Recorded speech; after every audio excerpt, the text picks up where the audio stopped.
அனைவருக்கும் வணக்கம். Welcome to குட்டி ஸ்டோரிஸ் பை ஹரி. இன்றைய பதிவில் நாம் பார்க்க இருப்பது கண்ணின் மணியே கலக்கம் என்ன? அத்தியாயம் 12. மிதுனாவுக்கு ஒரே நாளில் 2 அதிர்ச்சிகள் காத்திருந்தன. காலையில் ரகுராம் சொன்னதை கேட்ட அதிர்ச்சியே இதுவரை தீரவில்லை. அடுத்த கொஞ்ச நேரத்திலேயே அதைவிட பெரும் அதிர்ச்சி அவள் வேலை செய்யும் கோர்ட்டில் காத்திருந்தது அவளுக்கு தெரியாது. காலையில் ரகுராம் சொன்னதிலிருந்து அவள் மனதுக்குள் புயல் சுழன்று அடிக்க ஆரம்பித்தது. உள்ளுக்குள் அமைதியாக உறங்கிக் கொண்டிருந்த எரிமலை புகையத் தொடங்கியது போல அவள் மனநிலை இருந்தது. முழுதாக 4 வருடங்கள் முடிந்திருந்தது. நிலையில்லாத இந்த வாழ்க்கையில் எதற்காக இவ்வளவு துவேஷம், வீண் பிடிவாதம் பிடிக்க வேண்டும் என்றெல்லாம் யோசித்து மருகி இருக்கிறாள். உடன் பிறந்தவர்களை, உறவுகளை மதிக்க வேண்டும்தான். அதற்காக பெற்ற பெண்ணை நம்பாமல் ஒரு வார்த்தை கூட என்ன ஏது என்று கேட்க தயாராக இல்லாத இவர்கள் இன்றும் சில நெடுச்செழியன்களும் அவர்களுக்கு துணை போகும் கோப்பெருந்தேவிகளும் இந்த உலகில் இருக்கத்தான் செய்கிறார்கள் என்று தோன்றும் அவளுக்கு. பள்ளியில் சிலப்பதிகாரத்தில் ஒரு சில பகுதிகளை படித்திருக்கிறாள். அதன் பிறகு மிகுந்த ஆர்வம் கொண்டு சிலப்பதிகாரத்தை முழுவதுமாக படித்து முடித்தாள். கோவலனுக்காகவும் கண்ணகிக்காகவும் மிகவும் வருந்தி இருக்கிறாள். ஒரு பாவமும் அறியாத கண்ணகிக்கு ஏன் இப்படி ஒரு கொடுமை என்று பல முறை அழுது இருக்கிறாள். என்ன, இன்று கோவலன் இடத்தில் இவள் இருக்கிறாள். இவள் தந்தை பாண்டியன் நெடுஞ்செழியனாகவும் தாய் கோப்பெருந்தேவியாகவும் கண்ணுக்கு தெரிகிறார்கள். பொற்கொல்லர் இடத்தில் இவளுடைய பெரியம்மா, பெரியப்பா மற்றும் சில உறவுகள் இருக்கிறார்கள். இவளால் கண்ணகியாக மாறத்தான் முடியவில்லை. கண்ணை மூடிக்கொண்டு அவர்கள் கொடுத்த தண்டனையை ஏற்றுக்கொண்டு இந்த 4 வருடங்களாக அனலில் கிடக்கும் புழுவாக வாழ்ந்து கொண்டிருக்கிறாள். கடந்த சில வருடங்களாக அவளுடைய வருத்தம், கவலையெல்லாம் நீரு பூத்த நெருப்பாக இருக்க காலையில் ரகுராம் அதை புகைய வைத்து விட்டார். அங்கிள் இன்று மாலை அம்மா அப்பாவை பார்க்க போகலாம் என்று சொல்லி இருக்கிறாரே, இப்போதாவது சொல்வதை காது கொடுத்து கேட்பார்களா? இல்லை இன்னும் தேளாக கொட்டி தேவையில்லை என்று ஒதுக்கி விடுவார்களா? அலைக்கடலாய் எண்ணங்கள் மனதில் ஆர்ப்பரித்து எழுந்து எழுந்து அடங்கிக் கொண்டிருக்க, மனிதராய் பிறந்து விட்டோம், உணர்வுகளுக்கு அணை போட்டுதானே ஆக வேண்டும் என்ற எண்ணத்தோடு கோர்ட்டுக்குள் நுழைந்தாள். ஆனால் கோர்ட்டுக்குள் வந்த சில நிமிடங்களிலேயே புகைந்து கொண்டிருந்த மனது ஆர்ப்பரித்து எரியும் அக்னி பிழம்பாக மாறும் என்று அவள் கனவிலும் எதிர்பார்த்திருக்கவில்லை. பெண்களை பெரிதாக மதிக்காத அண்ணன்கள், எப்போதும் நிமிர்ந்த நெஞ்சு, திமிர் பார்வை, மிரட்டலான பேச்சு, இதுதான் அவளுடைய அண்ணன்கள் இருவரின் இயல்பு. இன்று அவர்கள் இப்படி முகம் வீங்கி கசங்கிய சட்டையுடன் கூனி குறுகி தலை குனிந்து நிற்பதை அவளால் துளியும் நம்ப முடியவில்லை. அதிலும் அவளுடைய பெரியம்மா பாப்பாத்தியின் அலறல் சத்தம் அந்த மொத்த உடலையும் கிடுகிடுக்க வைத்தது. குரல் வந்த திசையில் மிதுனாவின் தலை திரும்ப பாப்பாத்தி அவளை ஓடி வந்து கட்டிக்கொண்டாள். எப்போதும் மீசையை தடவிக்கொண்டு திமிர் பார்வை பார்க்கும் பெரியப்பா கண்களில் கண்ணீருடன் கலைந்த தலையுடன் மெதுவாக மனைவியின் அருகில் வந்து நின்றார். மிதுனாவின் பார்வை அதை தாண்டி போக அவளுடைய அம்மாவும் அப்பாவும் தலை குனிந்து நின்று இருந்தார்கள். இதுவரை மிதுனாவுக்கு ஏற்பட்ட உணர்வுகள் எல்லாம் ஒன்றுமே இல்லை என்பதாய் ஏதோ ஒன்று அவள் அடிவயிற்றில் உருள்வது போல தோன்றியது. தொண்டை முழுவதுமாக அடைத்து கொண்டது. அவளுடைய கை ஆதரவுக்காக முன்பக்கமாக இருந்த பெஞ்சை பிடித்து கொண்டிருக்க, நடுங்கிக் கொண்டிருந்த உடலை பக்கவாட்டில் கட்டிக்கொண்டாள் அவள் பெரியம்மா. மிதுனா சிலையாக நின்றிருக்க கோர்ட்டின் உள்ளே வேலை செய்யும் இருவர் மிதுனாவிடமிருந்து அவளுடைய பெரியம்மாவை பிரித்து உட்காரும் இடத்திற்கு அழைத்துச் சென்றனர். அவளுடைய அம்மா அப்பா மட்டுமல்ல, அண்ணன்கள் இருவரும் கூட அதிர்ச்சியின் விளிம்பில் நின்றனர். அவர்கள் கண்களில் இதுவரை இருந்த அவமானத்தை மீறி அதிர்ச்சி அப்பட்டமாக தெரிந்தது. அவர்களும் அப்படியே சிலையாக நின்றுவிட, போங்கப்பா, போய் அப்படி ஓரமா நில்லுங்க என்று அவர்களை தள்ளிவிட்டார் ஒரு போலீஸ்காரர். அவர் என்னமோ மிகவும் சாதாரணமாகத்தான் தள்ளினார். ஆனால் அவர்கள் இருந்த நிலையில் அந்த சின்ன அசைவை கூட தாங்க முடியவில்லை. தடுமாறி விழப்போனவர்களை அவர்களின் மறுபுறம் இருந்த போலீஸ்காரர் பிடித்து நிறுத்தி, ஏன்பா தங்கவேலு, எதுக்கு இவனுங்களை இப்படி தள்ளுற? ஏற்கனவே இங்க என்ன நடக்குதுன்னு புரியல. இதுல நீ வேற தள்ளிவிட்டு இவனுங்க விழுந்துட்டாங்கன்னா நமக்கு எவ்வளவு பெரிய தொந்தரவா போயிடும். கொஞ்சம் பார்த்துப்பா என்றவர் அவர்களை மெதுவாக நடத்தி ஓரமாக கொண்டு போய் நிற்க வைத்தார். அதற்குள் மிதுனாவின் அருகில் இருந்த சீனியர் வக்கீல் சகுந்தலா அவள் கையை பிடித்து உட்கார வைத்தவர் அடுத்த வினாடி பதறிப் போனார். ஏய் மிதுனா, உடம்பு சரியில்லையா? இப்படி சில்லிட்டு போய் கிடக்கே. வேணும்னா டாக்டர் கிட்ட போறியா? உங்க வீட்டுக்கு ஃபோன் பண்ணி யாரையாவது வர சொல்லட்டுமா என்று கேட்க, மிதுனாவின் பார்வை அவளுடைய அம்மா அப்பாவிடம் சென்றது. அவர்களும் பார்வையாளர்கள் அமரும் இடத்தில் உட்கார்ந்து இருந்தனர். அவளுடைய அப்பா எங்கோ வெறித்து கொண்டிருக்க, அவளுடைய அம்மாவின் பார்வை இவள் மேல்தான் பதிந்திருந்தது. அம்மாவின் கண்களில் கண்ணீர் திரையிட்டு இருப்பது இங்கிருந்தே மிதுனாவுக்கு தெளிவாக தெரிந்தது. சற்று நேரத்தில் ஜட்ஜ் வர எல்லோரும் எழுந்து நின்றனர். வழக்கறிஞர்கள் மற்ற பணியாளர்கள் எழுந்து நின்று வணக்கம் சொல்ல, பார்வையாளர்கள் இடத்தில் நின்றிருந்த மிதுனாவின் அப்பா, அம்மா, பெரியப்பா, பெரியம்மா எல்லோரும் அதிர்ச்சியின் உச்சத்துக்கே போய்விட்டனர். அவ்வளவுதான், என் மகனுங்க வாழ்க்கை முடிஞ்சு போச்சு. இந்த சச்சு என் மகன்களை இனி வெளி உலகத்தையே பார்க்க முடியாத மாதிரி பண்ணிடுவாரு. ஐயோ என்று தலையில் அடித்துக்கொண்டு பாப்பாத்தி அழ ஆரம்பித்தாள். அவள் கணவனும் அப்படியே இடிந்து போய் நிற்க, அக்கா, இது கோர்ட்டு, கொஞ்சம் அமைதியா இருங்க, அழாதீங்க என்று கண்ணீருடன் தன் ஓரக்கத்தியை தேற்றினாள் மிதுனாவின் அம்மா. எல்லோரையும் ஒரு பார்வை பார்த்த ரகுராம் அமைதியாக அவருடைய இடத்தில் அமர்ந்தார். அவருக்கு சிறு அதிர்ச்சி இருந்தாலும் அதைவிட ஆச்சரியம்தான் அதிகமாக இருந்தது. அவர் மனதில் காலத்தின் கணக்கை யார்தான் புரிந்து கொள்ள முடியும் என்று தோன்றியது. இன்று மாலை இவர்களை பார்க்க போகலாம் என்று முடிவு செய்ததோடு அதை மிதுனாவிடமும் சொல்லியிருந்தார். எப்படியும் சேதுவிற்கு விரைவில் திருமணத்தை முடித்துவிட வேண்டும். அவனுக்கு இணையாக, துணையாக மிதுனாவை தவிர வேறு யாரையும் அவரால் நினைக்க முடியவில்லை. அவரால் மட்டுமல்ல, சேதுவாலும் கூட வேறு யாரையும் நினைக்கவோ ஏற்றுக்கொள்ளவோ முடியாது என்பது அவருக்கு நன்றாக தெரியும். அதனால்தான் என்ன நடந்தாலும் சரி, அவர்களை போய் பார்க்கலாம், முடிந்தால் பேசி புரிய வைக்கலாம், இல்லையென்றால் தகவல் சொன்னதாக இருக்கட்டும் என்று நினைத்திருந்தார். ஆனால் கடவுளின் கணக்கு இப்படி தலைகீழாக இருக்கிறது. அவர் மனதில் பிறர்க்கின்னா முற்பகல் செய்யின், தமக்கின்னா பிற்பகல் தாமே வரும் என்ற குரல் வந்து போனது.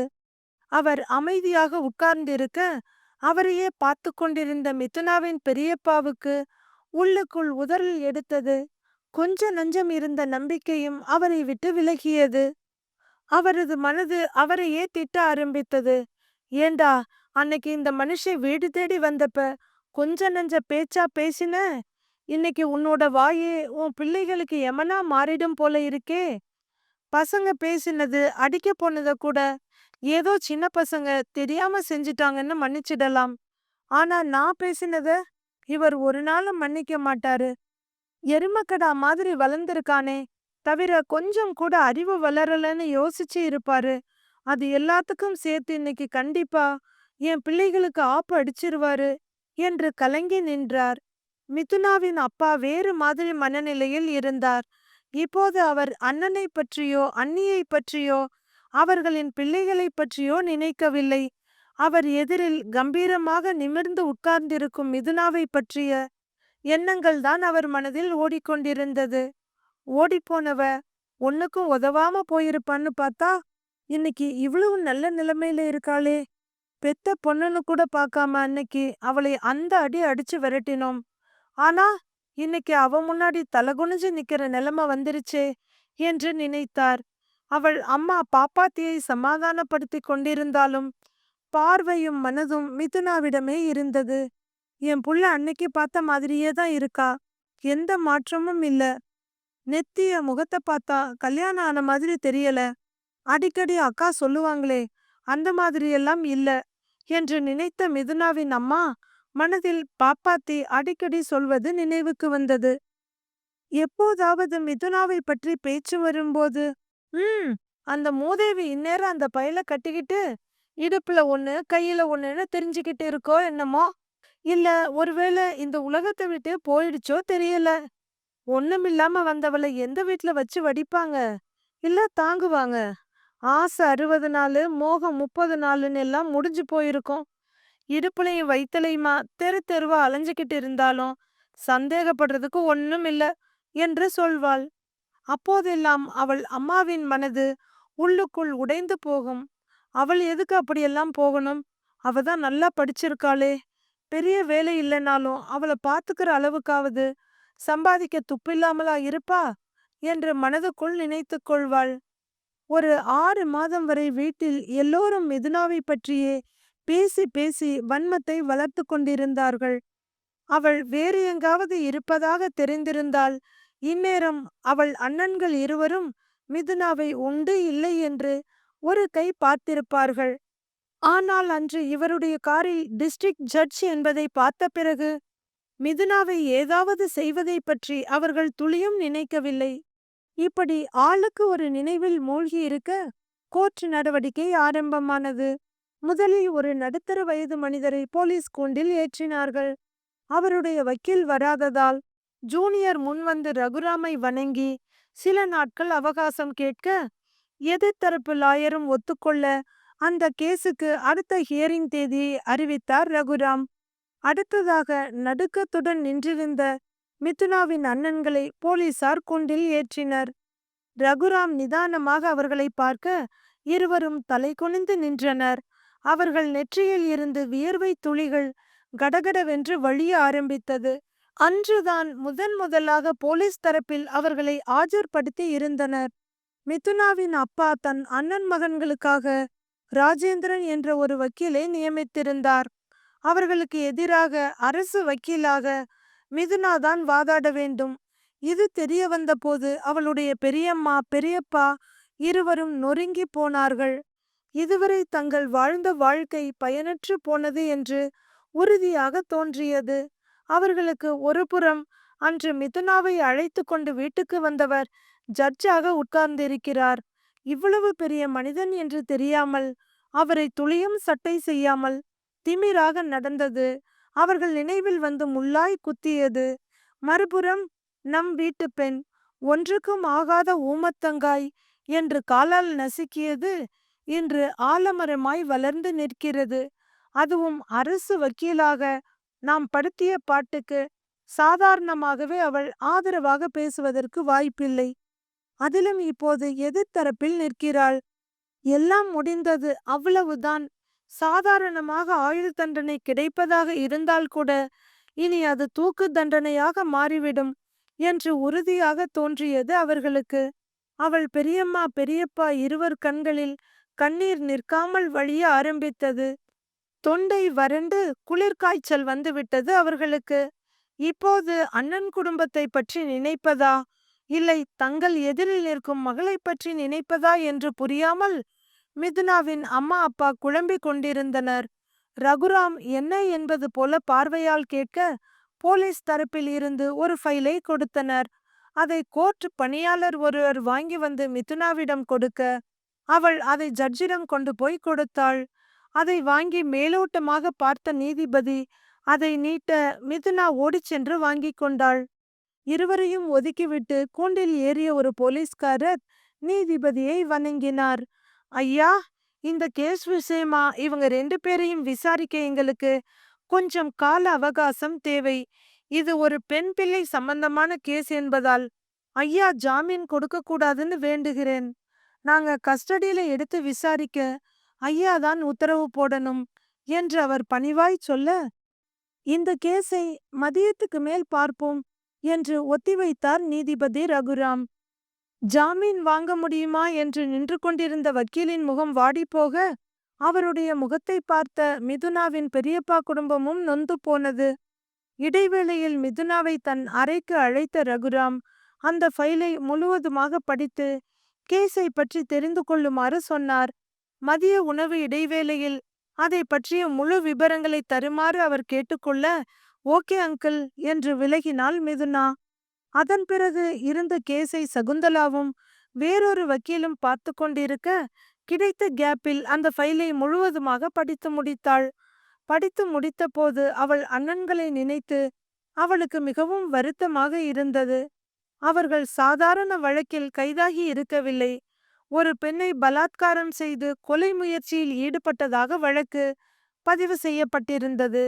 இப்போது அந்த பெண் ஆபத்தான நிலையில் மருத்துவமனையில் இருக்கிறாள். அந்த பெண்ணுக்கு ஏதாவது ஆகிவிட்டால் இந்த கேஸுடன் அவளை கொலை செய்த அந்த வழக்கும் இவர்கள் மேல் சுமத்தப்படும். மலைத்து போனாள். மற்ற அதிர்ச்சிகள் எல்லாம் விலகி புது அதிர்ச்சியும் கவலையும் அவளை சூழ்ந்து கொண்டது. மதிய உணவு நேரத்தில் தண்ணீர் குடிக்க கூட மனமின்றி இடிந்து போய் உட்கார்ந்து இருந்தவளை தேடி அவள் பெரியம்மா பாப்பாத்தி வந்தாள். பெரியப்பாவும் வந்து அமைதியாக நிற்க, அவளுடைய அம்மா அப்பா கதவின் அருகில் நின்று இவளையே பார்த்து கொண்டிருந்தனர். போலீஸ் தரப்பில் வலுவான சாட்சியங்கள் இருந்தன. அந்த பெண் வனிதா கல்லூரி முடிந்து பேருந்து நிலையத்தில் நின்றபோது பெரிய அண்ணன் அந்த பெண்ணை கிண்டல் செய்திருக்கிறான். சற்று நேரத்தில் அங்கு வந்து அவனுடைய இளைய அண்ணனும் அவனுடன் சேர்ந்து அந்த பெண்ணின் கல்லூரி பையை பிடுங்கி வம்பிழுத்து இருக்கின்றனர். பயந்து போன அந்த பெண் அங்கிருந்து ஓடியதையும் இவர்கள் இருவரும் அந்த பெண்ணின் பின்னே வண்டியில் போனதையும் நேரில் பார்த்த சாட்சியங்கள் நிறைய இருந்தனர். அன்று இரவு கடுமையான மழை காரணமாக மில்லுக்கு போய்விட்டு திரும்பிய ஒருவர் அந்த பழைய பஸ் ஸ்டாப் கட்டடத்தில் ஒதுங்க, அந்த இருட்டில் அவர் கால் எதன் மீதோ தட்டுப்பட்டு இருக்கிறது. கையில் இருந்த மொபைல் டார்ச்சை உயிர்ப்பித்து பார்த்தவர் அங்கே குற்றுயிரும் குலை உயிருமாக கிடந்த அந்த பெண்ணை பார்த்து அலறி இருக்கிறார். ஆடைகள் கிழிந்து உடம்பிலிருந்து அங்கங்கே ரத்தம் கசிந்து கொண்டிருந்த அந்த பெண்ணை பார்த்து அவருக்கு மயக்கமே வந்துவிட்டது. சட்டென்று சாலைக்கு வந்து அந்த வழியாக வந்த ஒரு காரை நிறுத்தி அவர்கள் உதவியுடன் போலீசுக்கும் ஆம்புலன்ஸுக்கும் போன் செய்திருக்கிறார். நெடுஞ்சாலை காவலில் இருந்த போலீஸ் சில நிமிடங்களில் அந்த இடத்துக்கு வந்துவிட அதன் பிறகு ஆம்புலன்ஸ் வந்து இருக்கிறது. இப்போது அந்த பெண் சுய நினைவு இல்லாமல் உயிருக்கு போராடியபடி அரசு மருத்துவமனையில் படுத்து இருக்கிறாள். போலீஸ் இவர்கள் ஊருக்கு சென்று விசாரித்த போது எல்லோருடைய கைகளும் இவளுடைய அண்ணன்களை நோக்கியே நீண்டிருக்கிறது. முதலில் பிரச்சனையின் தீவிரம் தெரியாமல் போலீஸ் வந்து கேட்டபோது இவள் பெரியம்மாவும் பெரியப்பாவும் தலை கீழாக ஆடியிருக்கிறார்கள். சற்று நேரத்திற்கெல்லாம் வெளியூர் போய்விட்டு திரும்பிய இரு மகன்களையும் போலீஸ் அடித்து தரதரவென்று இழுத்துச் செல்ல அவர்களுடைய சர்வ நாடியும் அடங்கிவிட்டது. நேற்று காலை 11 மணியிலிருந்து காவல் நிலையத்துக்கு நடையாய் நடக்கிறார்கள். ஆனால் எந்த பயனும் இல்லை. வக்கீலும் முயற்சி செய்யலாம் என்றுதான் சொல்லி இருக்கிறாரே தவிர அதற்கு மேல் அவராலும் எந்த உறுதியையும் கொடுக்க முடியவில்லை.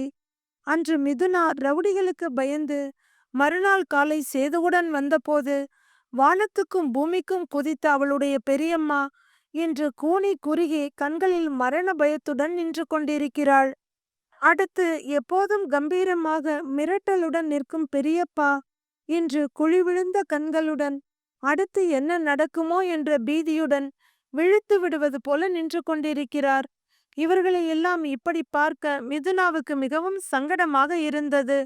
இவளுடைய அம்மா அப்பா என்ன பேசுவது, எப்படி பேசுவது, மகள் அருகில் போகலாமா வேண்டாமா என்பது போல சற்று பயத்துடன் மிகுந்த தயக்கத்துடன் நின்று கொண்டிருந்தனர். எச்சிலை விழுங்கிக் கொண்டு எழுந்த மிதுனா எழுந்து வந்து பெரியம்மா பெரியப்பா இருவரையும் உட்கார வைத்தாள். அடுத்து சில வினாடிகள் தயங்கியவள் கதவருகில் சென்று அம்மாவையும் அப்பாவையும் கையை பிடித்து அழைத்து வந்து உட்கார வைத்தாள். அடுத்த வினாடி செல்லமே என்று கதறிக்கொண்டு அவள் காலை கட்டிக்கொண்டாள் பாப்பாத்தி. மிதுனா துடித்து போனாள். என்ன பெரியம்மா இது? அவளை கஷ்டப்பட்டு பிடித்து தூக்கி உட்கார வைத்து அவள் முகத்தை துடைத்து விட்டு குடிக்க தண்ணீர் கொடுத்தாள். கோர்ட் பணியாளர் ஒருவரை வரவழைத்து அவர்களுக்கு உணவு கொண்டு வரும்படி சொன்னாள். இல்ல தாயி, அதெல்லாம் ஒன்றும் வேணாம். உனக்கு பண்ணின பாவத்துக்கு தான் இன்னைக்கு நாங்க எல்லாரும் அனுபவிச்சுட்டு இருக்கோம். எல்லாம் முடிஞ்சிருச்சு, அவ்வளவுதான் என்று முகத்தில் அடித்து கொண்டு அழுதார் பெரியப்பா. இதற்கு மேல் தாங்காது என்பது போல மிதுனாவின் அம்மா ஓடி வந்து மகளை கட்டிக்கொண்டு வெடித்து அழ ஆரம்பித்தாள். மிதுனாவுக்கு யாரை சமாதானம் செய்வது என்றே தெரியவில்லை. மாற்றி மாற்றி அழுது ஓய்வதற்கும் அவர்களுக்கு உணவு வருவதற்கும் சரியாக இருந்தது. எல்லோரையும் அமைதிப்படுத்திய மிதுனா அவர்களை சாப்பிடச் சொல்ல மறுபடியும் அழ ஆரம்பித்தனர். இது இப்போதைக்கு முடியக்கூடியது அல்ல என்று உணர்ந்தவள் 2 பார்சல்களுடன் அண்ணன்களை நோக்கிச் சென்றாள். அங்கு இவள் அண்ணன்கள் இருவரும் கை விலங்குடன் பெஞ்சில் உட்கார்ந்திருக்க அவர்களுக்கு காவலாக ஒரு போலீஸ்காரர் உட்கார்ந்திருந்தார். மிதுனாவை கண்டதும் அவர் எழுந்து நிற்க, இவங்களுக்கு சாப்பாடு. மிதுனா நீட்டினாள். தங்கவேலு சாப்பிட்டுட்டு இவங்களுக்கு சாப்பாடு வாங்கிட்டு வர போயிருக்காரு மேடம் என்றார் அவர். ஃபோன் பண்ணி அவரை மட்டும் சாப்பிட்டுட்டு வர சொல்லுங்க. இந்த சாப்பாட்டை இவங்கள சாப்பிட சொல்லுங்க. நான் உங்களுக்கும் ஒரு பார்சல் அனுப்பி விடுகிறேன். மிதுனா சொல்ல அந்த போலீஸ்காரர் தயங்கி நின்றார். பசியால் துடித்து கொண்டிருந்த இவள் அண்ணன்கள் இருவரும் அந்த பார்சலையே பார்த்து கொண்டிருக்க கை விலங்கை கழட்டி விட்டார் போலீஸ்காரர். இருவரும் கையை கூட கழுவாமல் பரபரவென்று பார்சலை வாங்கி சாப்பிட ஆரம்பிக்க பார்த்த மிதுனாவின் கண்கள் கண்ணீரில் மிதந்தது. கண்ணீரை மறைப்பதற்காக அவள் திரும்ப சேலை தலைப்பால் வாயை மூடிக்கொண்டு அழுது கொண்டு நின்றனர் பெண்கள் இருவரும். அவர்கள் அருகில் நின்றனர் அண்ணன் தம்பி இருவரும். சற்று நேரத்தில் மற்றொரு போலீசும் வந்துவிட நால்வரையும் அழைத்து கொண்டு மறுபடியும் தன் அறைக்கு வந்தாள் மிதுனா. அவர்களை வற்புறுத்தி சாப்பிட வைக்க அவர்களும் சாப்பிட ஆரம்பித்தனர். சாதத்தை பிசைந்து வாயில் வைக்க போன மிதுனாவின் அம்மா ஒரு கை நிறைய சாதத்துடன் மகளின் அருகில் வந்தார். அவளுக்கு ஊட்டிவிட மறுக்காமல் வாங்கி கொண்ட மிதுனாவுக்கு கண்ணீரை கட்டுப்படுத்த முடியவில்லை. அப்படியே அம்மாவை கட்டிக்கொண்டு அழுது தீர்த்து விட்டாள். வழக்கமான சாப்பாட்டு நேரத்தை விட சற்று அதிகமாகவே ஆகிவிட்டது. கோர்ட்டுக்கு மிதுனா கிளம்ப அவள் எதிரில் இன்ஸ்பெக்டர் வந்து நின்றார். மிதுனா அவருக்கு வணக்கம் சொல்ல அவர் மிதுனாவுக்கு ஒரு சல்யூட் அடித்தார். மேடம், 4 வருஷத்துக்கு முன்னாடி ஒரு நாள் ராத்திரி உங்களை துரத்திட்டு வந்த அந்த ரவுடிங்க இன்னைக்கு ஜெயில இருந்து ரிலீஸ் ஆகுறானுங்க. அவங்க ஜெயிலுக்கு போறதுக்கு காரணமா இருந்தது நீங்கதான்றதுனால ஒருவேளை உங்க மேல கோவமா இருக்கலாம். நீங்க ஸ்டேஷனுக்கு வந்து அடையாளம் காட்டினப்பவே அவனுங்க ரொம்ப துள்ளிக்கிட்டு இருந்தானுங்க. இப்போ கிட்டத்தட்ட 4 வருஷம் ஜெயில இருந்துட்டு வெளியே வர்றானுங்க. கொஞ்சம் பார்த்து கவனமா இருங்க மேடம் என்று அவர் சொல்லிவிட்டு போக திகைப்புடன் அருகில் வந்தார் மிதுனாவின் அப்பா. காலையிலிருந்து மகளை பார்த்து கொண்டிருந்தாலும் அவர் இதுவரை ஒரு வார்த்தை கூட பேசவில்லை. நாக்கு அப்படியே ஒட்டிக்கொண்டதைப் போல அவரால் பேச முடியவில்லை. கண்கள் மட்டும் அவ்வப்போது மகளை பார்ப்பதும் தரையை பார்ப்பதுமாக இருந்தது. இப்போது இன்ஸ்பெக்டர் சொல்லிவிட்டு போனதை கேட்டு அவருக்கு ஒன்றும் புரியவில்லை. என்ன ரவுடிகளா? யார் அவர்கள்? அவர்களால் என் மகளுக்கு என்ன பிரச்சனையா? அதுவும் 4 வருஷமாகவா? அவருக்கு தலையும் புரியவில்லை, காலும் புரியவில்லை. பயத்துடனும் தயக்கத்துடனும் மகளின் அருகில் வந்தார் அவள் அப்பா. மிதுனா என்று மகளின் தோளில் கை வைக்க அடுத்த வார்த்தை பேசாமல் அப்படியே அப்பாவை கட்டிக்கொண்டாள் மிதுனா. மெதுவாக தலையை தடவி கொடுத்தவர், ஏன் சாமி, இன்ஸ்பெக்டர் என்ன சொல்லிட்டு போறாரு? ஏதோ ரவுடிங்கன்னு சொன்னாரே, பார்த்து கவனமா இருங்க அப்படின்னு வேற சொன்னாரே. உனக்கும் ரவுடிங்களுக்கும் என்னம்மா பிரச்சனை? அவர் கேட்க விரக்தியாக பார்த்தாள் மிதுனா. இதை கேட்க உங்களுக்கு 4 வருஷம் தேவைப்பட்டிருக்கு என்ற கடும் குரலில் திடுக்கிட்டு திரும்ப அங்கே அவரை வெறுப்புடன் பார்த்தபடி சேது நின்று கொண்டிருந்தான். சேது சார், நீங்க என்ன இங்க? மிதுனா ஆச்சரியத்துடன் கேட்க, ஏன் அப்படி கேட்கிறீங்க மிஸ் மிதுனா? இந்த இடத்தை என் அப்பாவுக்கும் உங்களுக்கும் எழுதி கொடுத்துட்டாங்களா? நான் வரக்கூடாதா என்ற சேதுவை பார்த்து மறுபடியும் எல்லோரும் அதிர்ந்தனர். நான் கேட்ட கேள்விக்கு இன்னும் பதில் சொல்லலையே. மிதுனா கேட்க, சொல்றேன் லாயர் மேடம். அப்பா ஃபோன் பண்ணி இருந்தாரு. இவங்க எல்லாரும் வந்திருக்கதா சொன்னாரு. ஏதோ பெரிய பிரச்சனையா இருக்கும் போல என்ன ஏதுன்னு விசாரிக்க சொன்னாரு. எனக்கு மட்டும் இல்ல, ரித்துவுக்கும் ஃபோன் பண்ணி இருக்காரு. அவன் அந்த பாதிக்கப்பட்ட பெண்ணை பார்க்க கவர்மெண்ட் ஹாஸ்பிட்டல் போயிருக்கான். சேது சொல்லிக் கொண்டிருக்க ரித்தீஷ் தன் காரை நிறுத்திவிட்டு அவர்களை நோக்கி வந்தான். அவன் அணிந்திருந்த வெள்ளை கோட் அவன் டாக்டர் என்பதை சொல்லாமல் சொல்ல இவர்கள் நால்வரும் தவிப்புடன் ஒருவரை மாற்றி ஒருவர் பார்த்து கொண்டிருந்தனர். ரித்து, அந்த பொண்ண பாத்தியா? ஒன்னும் பிரச்சனை இல்லையே, எப்படி இருக்கா? போலீஸ் சொன்னது நிஜம்தானா? அப்படி இருந்தா அவ ரொம்ப பாவம். அவ நல்லபடியா மீண்டு வரணும் என்றாள் மிதுனா படபடப்பாக. அன்று சேது மட்டும் அந்த இடத்திற்கு வராமல் இருந்திருந்தால் தன் நிலையும் இப்படித்தான் ஆகியிருக்கும் என்று எண்ணிய போது அவள் உடம்பு உடனடியாக பயத்தில் நடுங்கியது. மகளின் நடுக்கத்தை உணர்ந்த அவள் அப்பாவின் கை ஆதரவாய் தட்டி கொடுத்தது.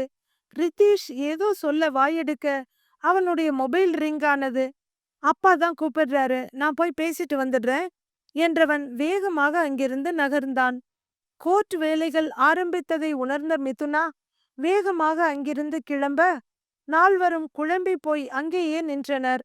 கொஞ்சம் முன்னாடி கேட்டீங்களே மிதுனா கிட்ட என்ன ஆச்சுன்னு, இதை அன்னைக்கே கேட்டிருந்தா அவங்க இவ்வளவு கஷ்டப்பட்டு இருக்க மாட்டாங்க. என்னன்னு கூட கேட்காம நீங்க எல்லாருமா சேர்ந்து அவங்களுக்கு தீர்ப்பை எழுதிட்டீங்க. அவங்களும் அந்த தண்டனையை ஏத்துக்கிட்டு 4 வருஷமா வாழ்ந்துகிட்டு இருக்காங்க. இப்ப அதே போல ஏன் அப்பாவும், அதான் உள்ள இருக்காரு நீதிபதி, அவரும் நடந்துக்கிட்டா உங்களுக்கு எப்படி இருக்கும் என்று சேது கேட்க, எல்லாத்துக்கும் காரணம் நான் தான் தம்பி, என்னை மன்னிச்சிடுங்க என்று சேதுவின் கையை பிடித்து கண்ணீர் விட்டார் மிதுனாவின் பெரியப்பா. வெடுக்கென்று கையை விடுவித்துக் கொண்டான் சேது. அவங்க பண்ணினது என்ன அவ்வளோ பெரிய தப்பா? ஏதோ காலேஜ் கடைசி நாள் ஃப்ரெண்ட்ஸோட சேர்ந்து படத்துக்கு போயிருக்காங்க. வழியில வண்டி பிரேக் டவுன் ஆக ரோட்ல வந்த காரை நிறுத்தி உதவி கேட்டு இருக்காங்க. ஆனா அப்ப தெரியாது அவங்களுக்கு அந்த வண்டியில இருந்தது ரவுடிங்கன்னு. தெரிஞ்சதுமே தன்னை காப்பாத்திக்கிறதுக்காக ஓடி வந்தவங்க என் ஃப்ரெண்ட கூப்பிட வந்த இடத்துல நின்னு இருந்த என் கார்ல ஏறி இருக்காங்க. அவங்க என் கார்ல ஒளிஞ்சிருந்தது எனக்கு ரொம்ப லேட்டா தான் தெரிஞ்சது. உண்மை தெரிஞ்சு கூட்டிட்டு வந்து உங்க வீட்ல விட வந்தப்ப நீங்க எல்லாம் மனுஷங்க மாதிரியா நடந்துக்கிட்டீங்க? அதையெல்லாம் இப்ப நினைச்சா கூட உங்கள பார்க்க எனக்கு அருவருப்பா இருக்கு. அன்னைக்கு உங்க பொண்ணு என் கார்ல ஏறாம அந்த ரவுடிங்க கிட்ட மாட்டியிருந்தா அவங்க நிலைமை என்ன ஆகி இருக்கும்? அந்த ரவுடிங்களுக்கும் உங்களுக்கும் எனக்கு தெரிஞ்சு எந்த வித்தியாசமும் இல்ல. அவனுங்க அவங்க உடம்ப கூறு போட பார்த்தாங்க. நீங்க அவங்க மனச கூறு போட்டு இருக்கீங்க. எரிச்சலுடன் சொன்ன சேது அங்கிருந்து கிளம்ப அவர்கள் மறுபடியும் பார்வையாளர்கள் இடத்தில் வந்து உட்கார்ந்தனர். அண்ணன் அண்ணியை விட மிதுனாவின் அம்மா அப்பா தான் இப்போது ரொம்பவும் இடிந்து போயிருந்தார்கள். எப்பேற்பட்ட தவறை செய்திருக்கிறோம்? எவ்வளவு அருமையான பெண்ணை பெற்று அவள் அருமை தெரியாமல் எவ்வளவு கேவலமாக நடந்து கொண்டிருக்கிறோம். அவளிடம் எந்த முகத்தை வைத்துக்கொண்டு மன்னிப்பு கேட்பது? அவர்களை நினைத்து அவர்களுக்கே கேவலமாக இருந்தது. வக்கீல் ராஜேந்திரன் ஜாமீனுக்காக நீதிபதியிடம் கெஞ்சிக் கொண்டிருக்க கூண்டில் நின்ற மிதுனாவின் அண்ணன்கள் இருவரும், ஐயா, நாங்க அந்த பொண்ணை கிண்டல் பண்ணினது பின்னாடி போனது எல்லாமே உண்மைதான். ஆனா போலீஸ்காரங்க சொல்றபடி நாங்க பலாத்காரம் பண்ணவோ இல்ல கொலை முயற்சியோ பண்ணவே இல்ல. நாங்க சொல்றது உண்மை ஐயா என்று கதறினர். பொறுமையாக எல்லாவற்றையும் கேட்ட நீதிபதி ரகுராம், இந்த வழக்கில் இப்போது ஜாமீன் கொடுக்க முடியாது. பாதிக்கப்பட்ட பெண்ணின் நிலை, அவருக்கு நடந்த கொடுமை இவற்றை கருத்தில் கொண்டு இவர்களை போலீஸ் கஸ்டடியில் எடுத்து விசாரிக்க 1 வார காலம் அவகாசம் தருகிறேன். அதே நேரத்தில் அரசு மருத்துவமனையில் மிகவும் ஆபத்தான நிலையில் இருக்கும் அந்த பெண்ணுக்கு டாக்டர் ரித்தீஷ் மாதவன் தானாக முன்வந்து சிகிச்சை அளிக்க விரும்புவதை இந்த கோர்ட் ஏற்றுக்கொள்கிறது. இவர்களை விசாரிப்பதுடன் போலீஸ் தங்களது விசாரணையை இன்னும் சற்று விரிவாக்க வேண்டும். இவர்களை அடிக்காமல் விசாரிக்க உத்தரவிடுகிறேன் என்றவர், நீங்களும் விசாரணைக்கு முழு ஒத்துழைப்பு கொடுக்க வேண்டும். எந்த பொய்யும் இருக்கக்கூடாது என்றார். சொல்லி முடித்ததும் தன் ஆசனத்தில் இருந்து எழுந்து வெளியே வந்த ரகுராம் தன் காரை நோக்கி நடக்க மிதுனாவின் பெற்றோரும் அவளுடைய பெரியப்பா பெரியம்மா நால்வரும் அவரை நோக்கி ஓடினர். தொடரும். கதையை படித்த கேட்ட அனைவருக்கும் நன்றி. கதை பிடித்திருந்தால் லைக் செய்து நமது சேனலை சப்ஸ்கிரைப் செய்து கொள்ளுங்கள். நன்றி, வணக்கம்.